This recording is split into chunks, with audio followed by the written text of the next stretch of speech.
teman-teman semuanya, selamat datang di podcast RT Ruang Temu.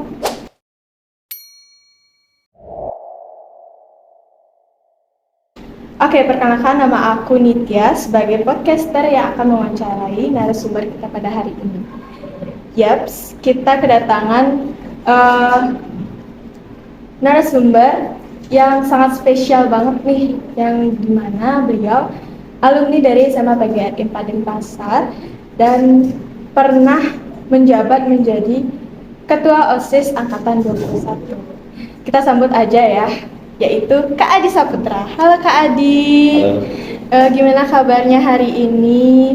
Baik. Semoga baik ya. Dan penonton juga semoga baik dimanapun dan kapanpun penontonnya. Nah, tanpa basa-basi lagi, Nitya mau nanya nih Kak, pertama-tama. Ceritain dong sedikit latar belakang kakak agar kita lebih tahu tentang kakak dan penonton-penonton juga yang nonton podcast ini bisa tahu lebih dalam tentang kakak. Latar belakang saya sih, saya anak SMA ya pertamanya. Ya. Pindah jurusan ke bagian pariwisata itu mungkin lumayan berat bagi saya. Ya. Tapi saya bisa lewatinya soalnya saya kuliah sambil kerja. Oke. Sebelum tamat SMA pun saya kerja, jadi nggak terlalu sulit bagi saya. Oke, kalau boleh tahu nih, kakak jurusan apa sih di kampus kakak sekarang? Saya sekolah di Balindo Paradiso. Ya. Kebetulan saya di sana sebagai bar departemen. Jurusan saya di bar. Berarti kakak saat ini bekerja di kapal pesiar. Ya.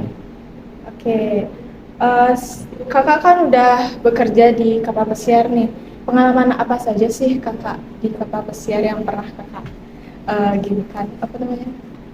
Pernah terlewati gitu. Saya berangkat pertama tuh dari posisi paling bawah ya di bar. Jadi saya berangkat dari bar boy.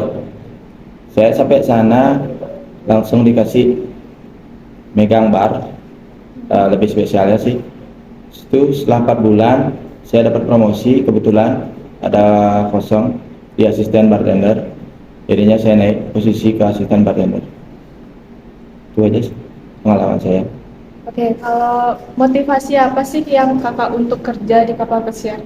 Ada motivasi nggak? Kalau nggak kuat mentalnya nggak usah ke sana. Oh gitu, kalau saya harus kuat mental ya kalau Ya. ke kapal pesiar. Oke. Terus dari informasi yang kami ketahui nih, kakak kan pernah berkuliah di kampus Balindo Paradiso. Apa saja yang diajarkan di sana dan pelatihan apa saja yang kakak dapatkan di sana? Coba ceritakan sedikit. Kebetulan yang saya dapatin di sana kan langsung menjurus ke bagian bar juga. Yang saya dapatin itu ya kayak buat minuman, kayak flair ada tuh. Itu aja sih yang di bagian bar, kayak taking order, serve ke tamu. Oke. Terus kakak nggak belajar bahasa agar bisa berbahasa yang lain-lain, karena kan di kapal pesiar kan banyak tuh ada banyak wisatawan yang berbagai bahasa yang lain-lainnya. Bahasa apa saja sih yang kakak ketahui atau pelajari? Sejujurnya bahasa Inggris aja saya nggak bisa, tapi saya modal nekat ke sana. Bahasa Inggris saja? Nggak, bahasa Spanyol ada sih, saya bisa sedikit-sedikit sekarang. Jerman, Itali. Jerman, Itali. Coba kasih contoh dong. Tapi baru sedikit ya, nggak terlalu Nggak bisa. apa-apa, selamat pagi coba ke penontonnya kak.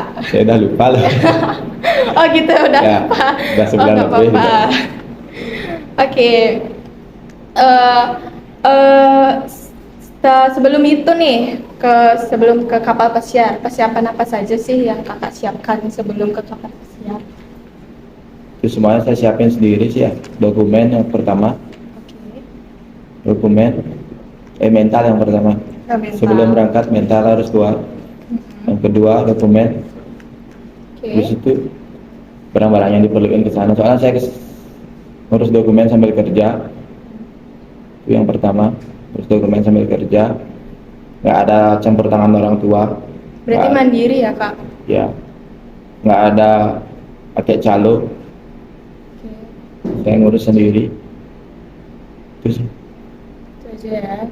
Nah, kakak di kapal pesiar pernah nggak sih merayakan hari raya Galungan di kapal pesiar? Saya Saat-saat rainan kayak gitu-gitu. 2 kali saya galungan di kapal pesiar. Oke, kayak gimana sih kalau Galungan di kapal pesiar itu? Waktu Kan ini, kita belum tahu nih. ya, waktu ini di kapal saya sih nggak dirayain kayak besar-besaran kayak gitu ya, tapi saya tetap sembahyang di kamar saya sama sama teman sekebin saya. Tapi kalau di kapal lain yang saya dengar itu ada buat kayak babi guling nih Kak. Itu sih yang saya dengar. Ada tergantung kapalnya besar kecilnya. Soalnya waktu ini kapal saya nggak terlalu besar. Hmm, Oke. Eh, kakak kan udah berapa lama nih kakak bekerja di kapal pesiar? Waktu ini kontrak saya 9 bulan. Baru di Bali 9 udah bulan. satu bulan. Nah, itu kan. Kakak berlayar di mana aja sih? Negara di mana aja yang kakak pernah kunjungi? Waktu ini 4 bulan saya keliling dunia. Sempat ke Bali juga. Oke. Habis itu 4 bulan lagi saya keliling Spanyol. Spanyol. Itu sih, itu aja. Itu aja ya? Ya. Oke.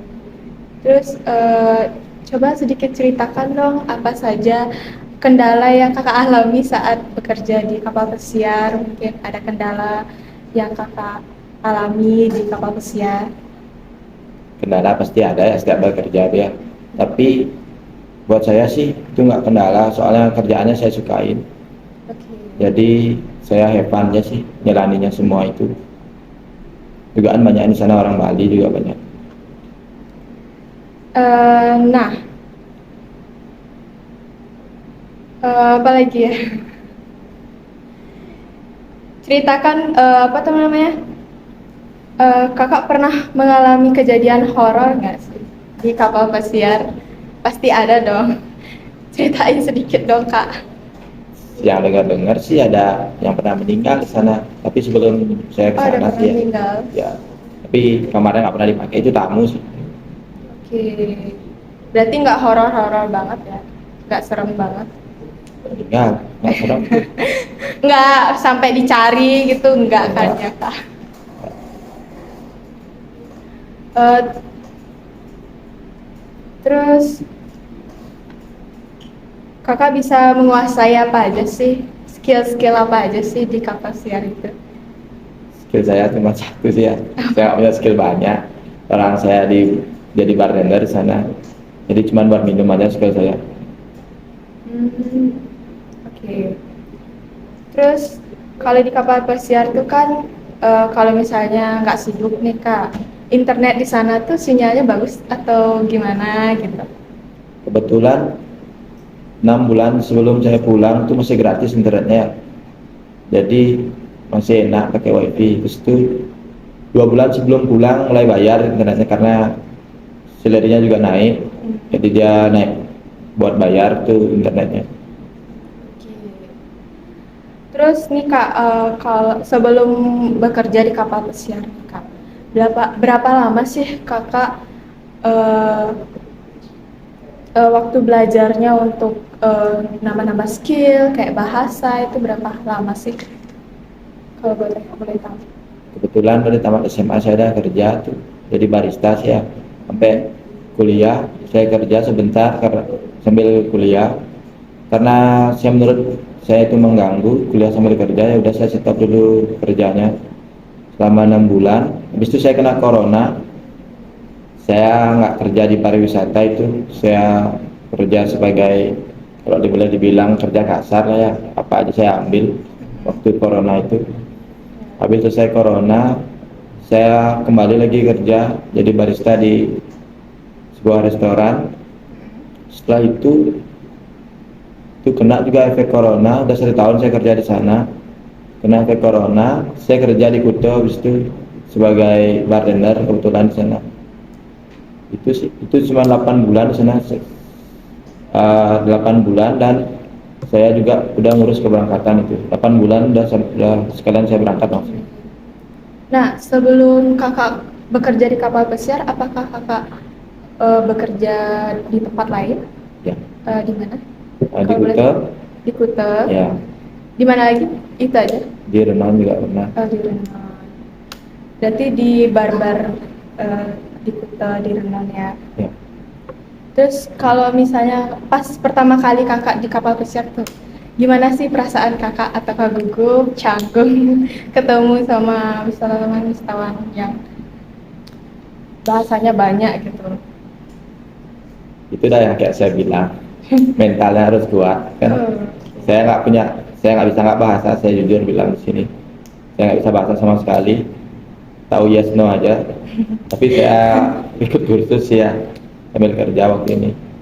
Jadi ya saya mau bekal lah sedikit bahasa, nggak tahu yes no banget sih. berapa lama sih kakak belajar kursus itu? Kursus waktu ini 6 bulan sih, sambil kerja juga itu. Oke. Berarti bagus ya bahasanya nanti kalau udah kursus-kursus gitu. Kakak nggak bisa bahasa yang lain gitu? Bisa, tapi udah lupa. Berarti berapa bulan nih kakak di Bali? Masih baru apa? Udah sebulan di Bali sih. Oh, udah sebulan. Ya. Oke.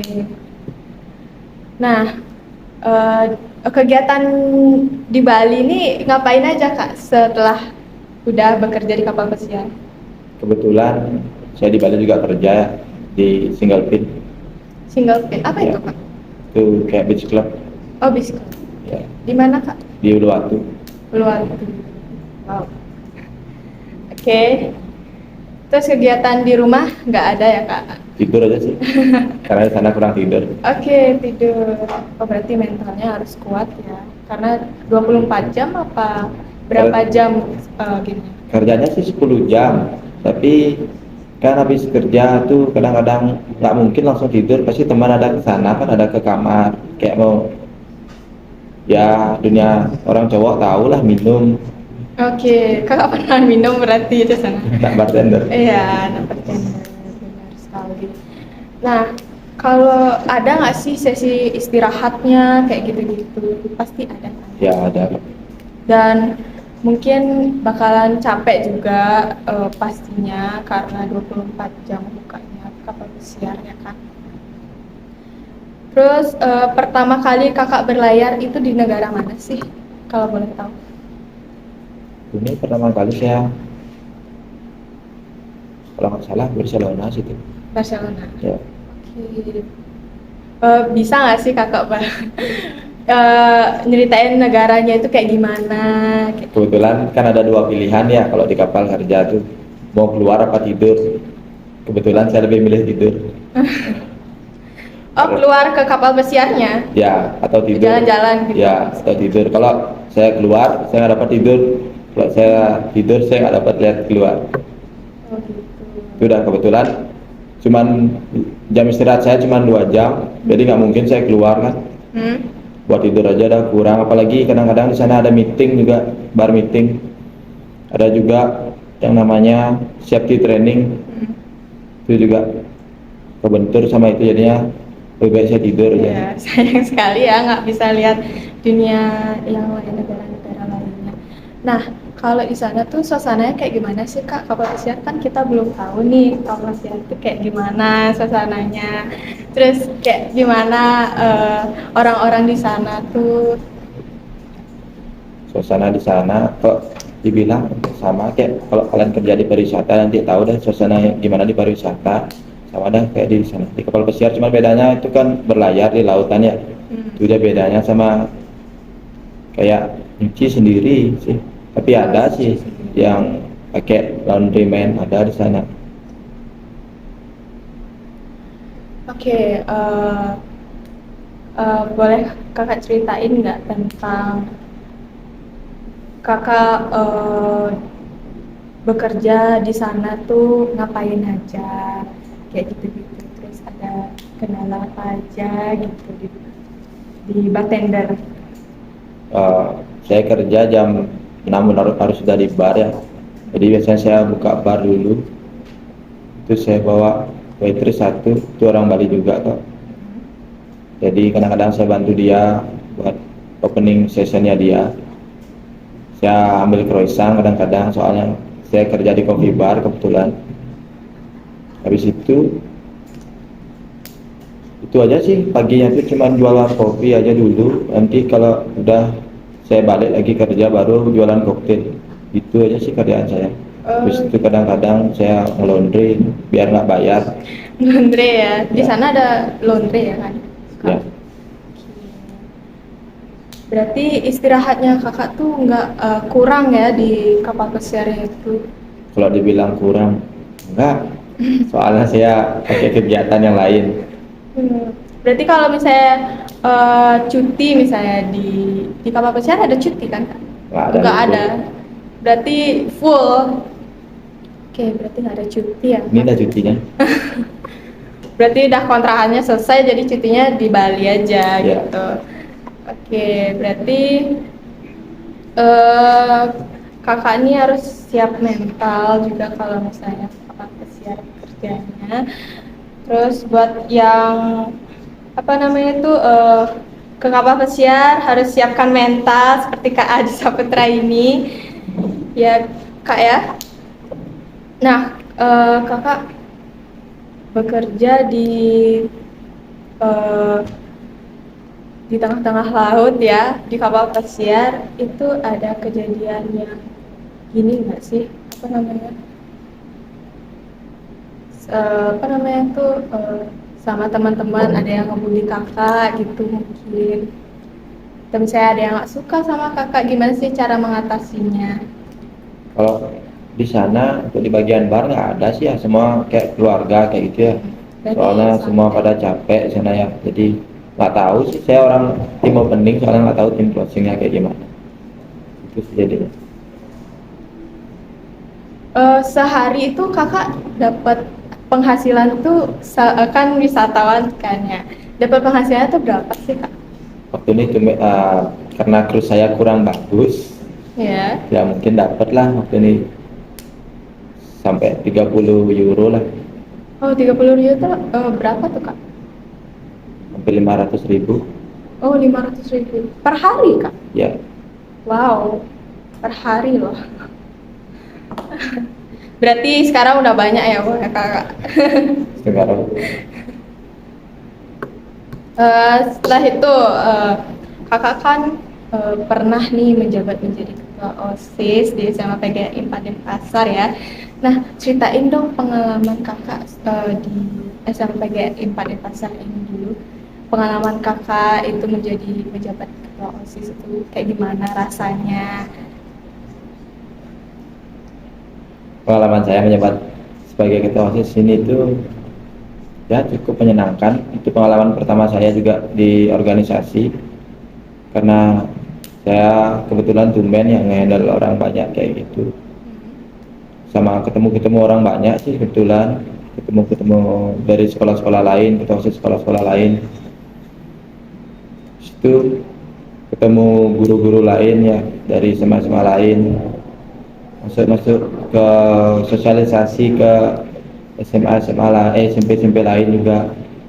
Itu sih menyenangkan menurut saya sebagai ketua OSIS. Tapi ada yang menjengkelkan nggak sih kalau misalnya ada salah satu OSIS nih yang bandel, nggak bisa dibilangin kayak gitu-gitu. Kakak apain mereka?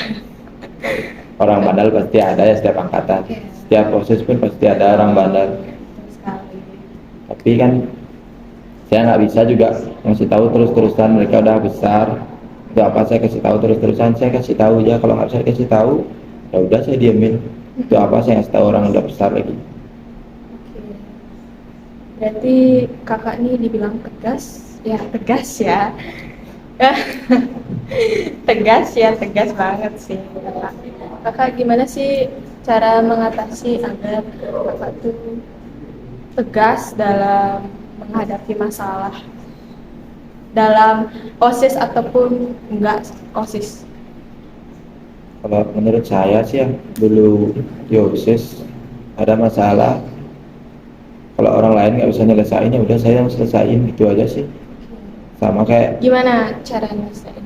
masalah dulu, ya cari tahu masalahnya apa dulu, kan tergantung masalahnya apa. Kayak itu dah yang kayak tadi dibilang, kayak orang yang nggak bisa dikasih tahu, kayak nggak nyelesain programnya, ya otomatis saya yang harus kerja kan. Jadi ya kayak gitu dah, jadi dunia lain di luar OSIS pun saya kayak gitu juga. Oke. Berarti kakak yang nyelesain masalahnya, cari tahu dulu masalahnya, baru selesaiin masalahnya dengan cara kayak gitu. Oke. Berarti momen-momen kakak di SMA tuh lumayan seru sekali ya? Dibilang seru, ya seru. Iya, seru sih. Pengalaman apa aja selain menjabat menjadi ketua OSIS, Kak? Pengalaman yang lain, pernah jadi ketua di angkatan 2021, angkatan 21 sih, waktu graduation saya ketuanya juga, ngurus graduationnya sih. Itu aja sih, nggak ada lagi pengalaman lain. Gimana sih rasanya, bangga kah atau merasa takut atau gimana? Itu juga pengalaman pertama saya, itu juga megang uang nggak sedikit, bukan uang saya apalagi. Sebenarnya saya nggak mau jadi kayak gitu lagi, kan udah jadi ketua OSIS lagi disuruh jadi ketua kayak gitu, tapi angkatannya milih saya, ya udah saya jalanin aja. Berarti kakak menjadi ketua kelas juga, ketua OSIS, ketua kelas enggak berarti? Oke. Berarti pengalaman kakak juga lumayan banyak dan berluasannya. Nah, eh, kakak karakter di SMA PGRI 4 Denpasar kayak gimana sih? Kalau boleh tahu. Saya orangnya diam sih. Pendiam ya, berarti introvert ya guys. Terus apalagi kakak suka guru siapa nih? Guru favoritnya kakak di SMA itu? Kalau guru favorit, kalau dibilang nanti suka satu orang kan salah ya, semua ngajar Ya, kita boleh. soalnya ya. Tapi Pelajaran yang kakak suka dulu tuh apa sih? nggak suka belajar saya. Oh, nggak suka belajar, berarti kegiatan ya? Ya kebetulan guru favorit saya Boriska sih. Oh, Boriska emang the best. Iya. Sangat baik banget Boriska, dan semua guru juga yang ngajarin kita juga baik-baik banget. Nah, kakak selama belajar SMA nih, sebelum lulus deh, kakak pernah merencanakan sebelum lulus ini, aku mau ke sini, sebelum lulus ini aku mau jurusan ini. Ada pernah kepikiran kayak gitu? Sebelum lulus ya ada kepikiran sih, tapi nggak kepikiran mau berangkat ya selamanya, cuman pengen kuliah aja dulu. Tapi karena ada sedikit kendala sih, jadinya ya harus ngambil berangkat, soalnya orang laki-laki juga ya, nggak mungkin terus minta sama orang tua kan gitu jadinya. Berarti dulu cita-cita kakak pengen ke kapal pesiar langsung, apa ada yang lain? Cita-cita saya pengen jadi polisi dulu sih. Oh, polisi. Kenapa nggak masuk polisi aja, Kak? Bukan menjelek-jelekan polisi ya, tapi saya mikir juga ke depannya jadi polisi kan segitu-segitu aja, saya nggak suka orangnya monoton, di situ-situ aja. Monoton gimana maksudnya? Saya nggak suka kerjanya di lingkup itu-itu aja. Oke. Jadi kan kalau kerja di kapal pesiar tuh kita keliling dunia tuh ya, jadi kan kita nggak kerja di situ-situ aja. Itu yang saya suka, makanya saya nyari ke kapal Diam pesiar tapi ya. berlayar. Ya. Kemana-mana. Oke. Berarti kakak cita-citanya jadi polisi, tapi sekarang saat ini bekerja di kapal pesiar sekarang. Wow banget. Dan nih sekarang kan kakak udah di kapal pesiar, udah banyak uangnya ya Kak. Jadi di Bali tuh udah istirahat full di rumah, nggak ada kegiatan apa-apa lagi ya Kak. Berarti di rumah aja. Berarti kakak udah gini nih, berarti apa namanya, udah santai-santai ya di Bali, di kapal pesiar juga udah nggak lagi bekerja di sana. Tapi mau ke sana lagi? Ya pasti. Kapan Kak? Kalau boleh tahu. Jadwal saya sih tahun depan baru ada. Oh, tahun depan. Oke. Nah, terakhir nih Kak, Eh, boleh kasih pesan-pesan dong buat adik-adik di Smagripa ini untuk bisa meraih cita-citanya. Eh, Pesan dan kesan saya cuma satu sih ya, kejar apa yang kalian mau. Eh, Terutama untuk laki-laki sih ya, jangan nyusahin orang tua gitu aja sih. Itu aja pesan dan kesan saya. Oke, dah. Nah, jadi itu pesan-pesan yang disampaikan tadi sama Kak Adi. Oke, nah kita harus katanya Kak Adi itu ya, saya mencakupan kita harus bisa merencanakan masa depan dari sekarang agar nanti lulusnya nanti itu biar merencanakan masa depan yang cerah. Nah, waktunya udah close nih, udah videonya sampai sini aja. Terima kasih untuk Kak Adi Saputra dan terima kasih untuk yang udah nonton juga. Nah, sampai ketemu lagi di ruang temu.